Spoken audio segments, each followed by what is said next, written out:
welcome to Fables and Fantasies. Thank you for joining us for session 0 of character and world introductions. As you can see, I'm magic. So here today I have our characters Butterfly and Issoran, who are both going to introduce themselves to you guys tonight. Butterfly, go right ahead. Well, where should I start? I came from a really tiny town, kind of village, whatever. It actually wasn't too outbackish. It was a little bit more normal society. I mean, it was a small town, but like it was civilized. But I obviously was not the most social of people and never quite fit in or really cared much for a lot of things going in the town. So at a very early age, I kind of left home to live in the woods where I truly felt at home, and kind of bonded. Of course, I didn't just like abandon my home. I actually didn't go too far away, so I could still go back and like visit my parents, and visit the town. It's not like I wanted to cut off ties. It wasn't anything like that or an exile. I just felt more at home in the woods, so that's where I wanted to be and spend my time. I got to know animals really well. I made friends with lots of animals, did all kinds of stuff, with animals and things. I literally kind of made my little domain, in the forest. It's just like, I don't know, my thing. It's definitely like an actual thing, stuff involved in it. It's more than just one hut. I mean, it's not a lot more, but it is a little. And then trying to remember the reason I had for coming to the city, because I'm pretty sure I remember I had one, but I can't remember it quite now. I probably should also talk about the pony I have. That was one of obviously the animals I met in the forest that I became really close to. It's actually much more intelligent than you might think the average pony to be, whatever. And we've grown pretty close. Like, he's probably my best friend, for lack of a better term. Like, we know each other pretty well, and like he understands me, I think, fairly well, and I definitely feel like I understand him fairly decently, and we work really well together. So he's a person to me. Sweet. Would you care to describe your character, just look wise? Yes. Let me look up the full description again, because I'm bad with. So I have seafoam green eyes with pale butter yellow kind of skin, with pink hair that's mostly straight but kind of curls at the end, with flowers in it. I also have, just normal, whatever clothes you want to call it, with I think some light leather kind of armor. Let's see what kind of armor. Yeah, leather. It is leather. Okay. And a shield on my back, as well as my sword at my side. Definitely, even though this is a simple backstory of this kind of character, I find it really fun because it's a fighter, but like a pacifist kind of fighter, but like kind of will pacifist in most situations. When it comes to like things like protecting people, innocent children, that kind of stuff, he really steps up and shows his fighter nature kind of thing. Most of the skills and things he have are directly related to protecting people. Like, literally, one of his abilities is if I can, let me see if I can read what it says exactly. Blah blah blah. Oh, so I do actually have some Firbolg magic that I keep forgetting about. It's just detect magic and disguise self, because that's just part of my magic, and that's all I can do. And this version of disguise self, I can kind of change my height or whatever, so I can blend in with humans or elves, apparently. I also could turn invisible if I wanted, because I have hidden step. I also have the ability to communicate in a limited manner with beasts and plants, and that I attribute to, again, my backstory, my living in the woods for most of the time. I kind of learned how to, rudimentarily communicate with them. I actually have a ring. I forgot about that, but I have a ring, and yes, it's magic. But like, for example, here's one of my abilities. You can menace your foes, foiling their attacks and punishing them for harming others. Totally my character. You mark it if you hit a creature, and they have a disadvantage if they try to target anyone that isn't you. They have disadvantage after you hit them and mark them. because you're basically punishing them for attacking anybody else. And then the next one, yeah, it's called warding maneuver, whatever. If a creature is within 5 feet of me is hit by an attack, I can roll a reaction if I'm rolling melee or a shield, and roll the die, add the number, blah, blah. Basically is to protect if attack. I think it's incoming for me. No, it's if a creature you can see within 5 feet of you is hit. So I can, as a reaction, kind of go to protect them. So lots of protection stuff. And again, I picked Cavalier because I was looking at all the different class options, all that, or subclass options, or whatever they're called, fighter classes. I don't know, and which one sounded most interesting. And Cavalier stuck out to me just because it's like never really seen that one before. I'm like, that looks pretty interesting, cool. And actually, that's where the pony kind of came from, because I needed a mount to make the Cavalier thing make sense. And then once I created the pony became the reason that I am a Cavalier. You know, we bonded so close that now we kind of fight together as well. So that's why I have all that Cavalier stuff. Because, yeah, I created the pony to justify the class, and then the pony ended up justifying the class, its existence. Yes. Intertwined. Exactly. What else? I think that's for description. I don't have much equipment because obviously I'm mostly a pacifist woodsman person, so I'm actually fairly strong, but that's a bit more species wise. I mean, I did, for living in the forest isn't easy, but most of that strength really is just. I'm actually decently intelligent. I'm actually pretty wise and have really good charisma, but like no dex and little constitution, which again I think plays into my character very well. All I can think of right now. Is there any other questions you were thinking of that you were particularly wanting to know? Nope, just whatever and however you want to introduce your character.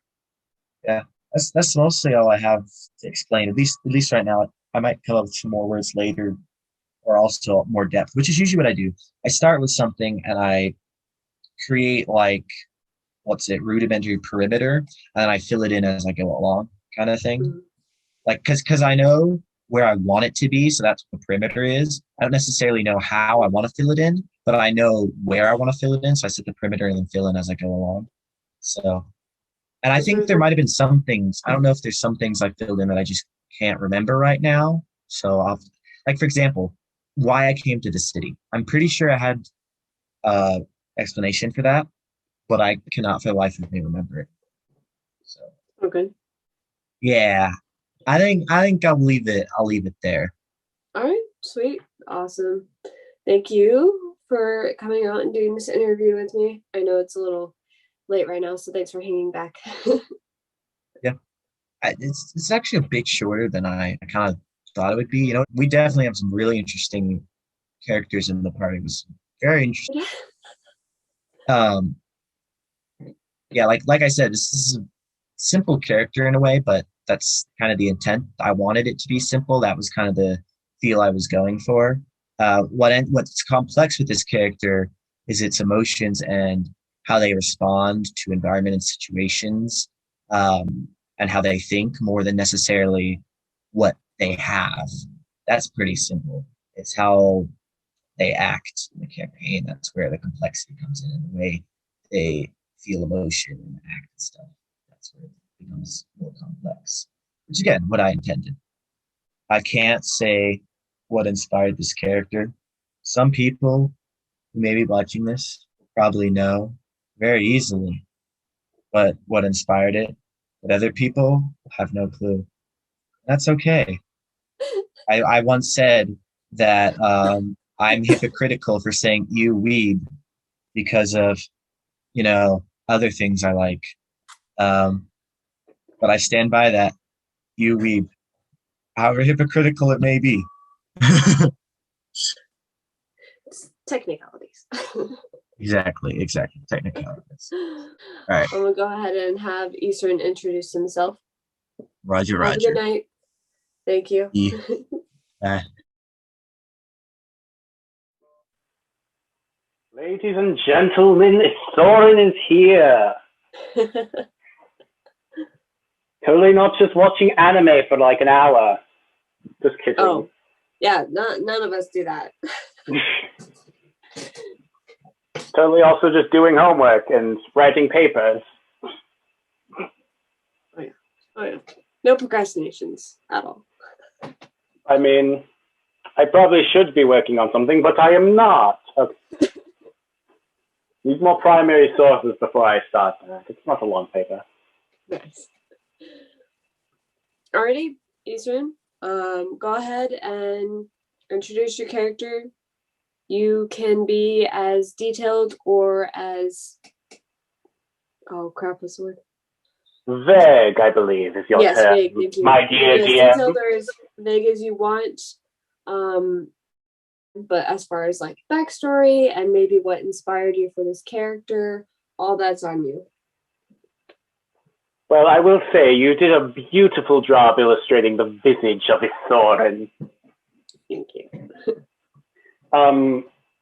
If at all possible, I would share screen with it, but I mean, I won't do that because I'm lazy. Let's just say you see Issoran as a man with a red suit with a beautiful trench coat on his back and smoking a cigarette is where you normally see this elfish, dashing, handsome man. Yes, and I am an elf. Don't listen to anyone else. I'm an elf.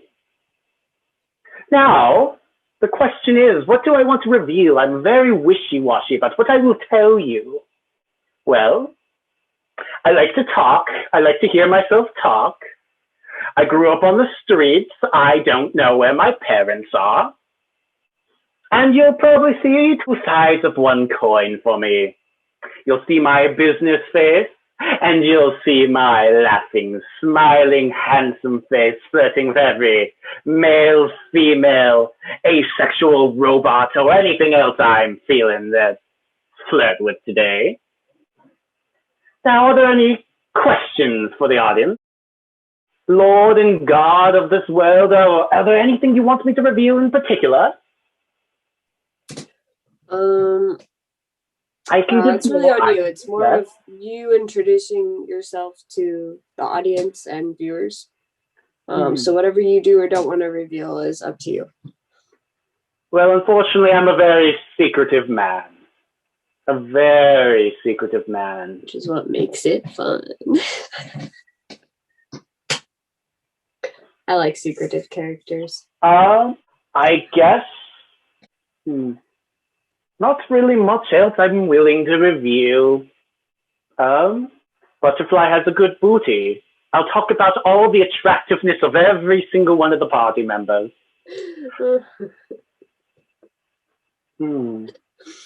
Butterfly has a nice booty. I don't like his attitude. We'll have to change that if we're going to have a fun time together. I'd probably be the one tying him up and all that. I think he would be into it. The mushroom boy. Not the most hot. Maybe I'd use him as a side piece of action, you know, to tide me over. He's a little bit too religious for me. Jaren, not my cup of tea. Let's call him friends with benefits. This character is the exact opposite of my personality, and you know it. And it's so good. Who else am I Atash. I don't. It's a working relationship that I'm not really willing to bone. Not really.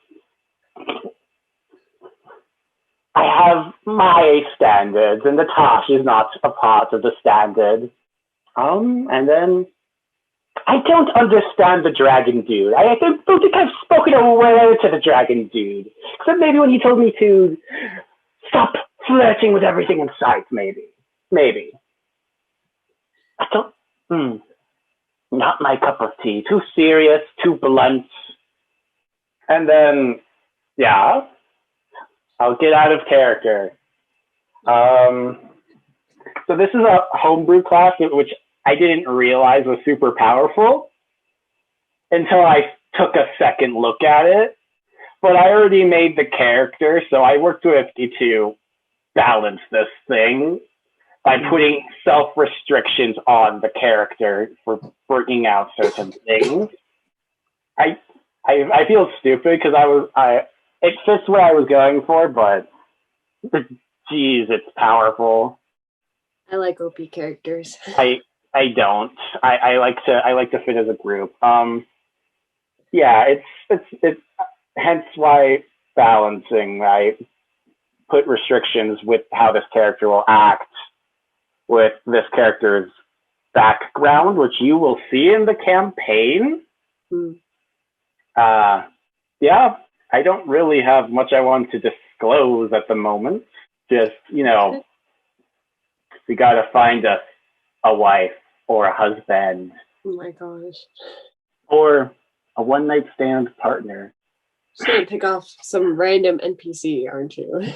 If it fits the story, you sexual preferences, yes.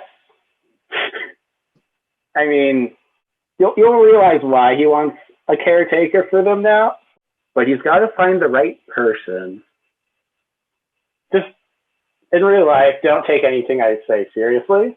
And then, yeah, anything else in particular? No. Okay. If you're good, I'm good. I'm not going to reveal too much. I think Atash agrees that we aren't going to reveal too much. Yep. Yeah. And it will make the party's adventure and the audience's adventure just that much more exciting. Of course. And all the more pleasurable. Alrighty. Well, I'm going to call that a wrap. Thank you, Issoran, for coming to this session 0 interview of character and world introductions. And to the audience, hopefully we will see you guys in the future. And please join us for future sessions. And hopefully we'll see you around. Baby, it's my pleasure.